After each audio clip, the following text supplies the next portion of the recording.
உங்கள் மகிழ்ச்சியில், உங்களுடைய அந்த அன்பில், அந்த ஆதரவில் நானும் கலந்து கொண்டிருப்பேன். அதுதான் உண்மை. சேகர்பாபு சொன்ன மாதிரி ஒரு வார காலமாக சட்டமன்றம் நடந்து முடிந்து ஒரு பரபரப்பான சூழ்நிலையில் இந்த நிகழ்ச்சியில் கலந்து கொள்ளக்கூடிய வாய்ப்பு பெற்றிருக்கிறேன். சட்டமன்றம் முடிஞ்சு நேராக இங்கே தான் வந்திருக்கிறேன். உங்கள் நிகழ்ச்சிக்கு தான் வந்திருக்கிறேன். நம்ம நிகழ்ச்சிக்கு தான் வந்திருக்கிறேன். நான் பல முறை சொல்லியிருக்கிறேன், எனக்கு எனர்ஜி வேணும்னா குளத்தூருக்கு தான் வருவேன்.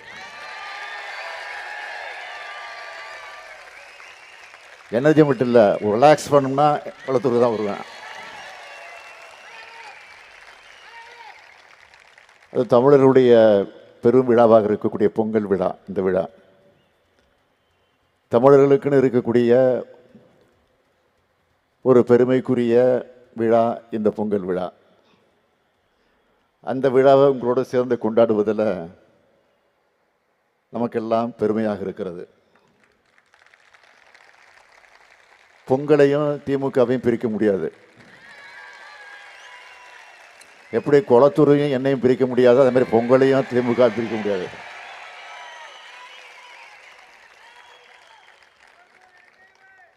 நம்முடைய திராவிட இயக்கத்தை பொறுத்த வரைக்கும் உரிமையோட, உற்சாகத்தோட, உணர்வோட கொண்டாடுகிற விழா தான் இந்த பொங்கல் விழா. ஏன்னா மற்ற விழாக்களை பார்க்குற போது அதுக்கு மதம் இருக்கும், ஜாதி இருக்கும். ஆனால் பொங்கல் விழாக்கு மட்டும் தான் மதம் ஜாதியெல்லாம் கிடையாது, தமிழ் சாதி தான் இருக்கும். தமிழர்கள் திருநாள் இது. வன்முறை கிடையாது. நம்முடைய உழைப்பை போற்றக்கூடிய விழாவாக, ஏழை எளிய மக்கள் கொண்டாடக்கூடிய விழாவாக, விவசாய பெருங்குடி மக்கள் கொண்டாடக்கூடிய விழாவாக, ஒட்டுமொத்த தமிழர்கள் கொண்டாடக்கூடிய விழாவாக இந்த விழா அமைந்திருக்கிறது. நம்முடைய பண்பாட்டை எடுத்துச் சொல்லக்கூடிய வகையில் வீரமும் விவேகமும் நிறைந்திருக்கக்கூடிய விழாவாக இந்த பொங்கல் விழா நடைபெற்றுக் கொண்டிருக்கிறது. தந்தை பெரியாரே சொல்லியிருக்கிறார். ஈரோட்டு சிங்கம் பகுத்தறி புகழும் தந்தை பெரியார் அவர்கள், இன்னைக்கு யாரோ பெரியாரை பற்றி பேசிக்கிட்டு இருக்கானுங்க.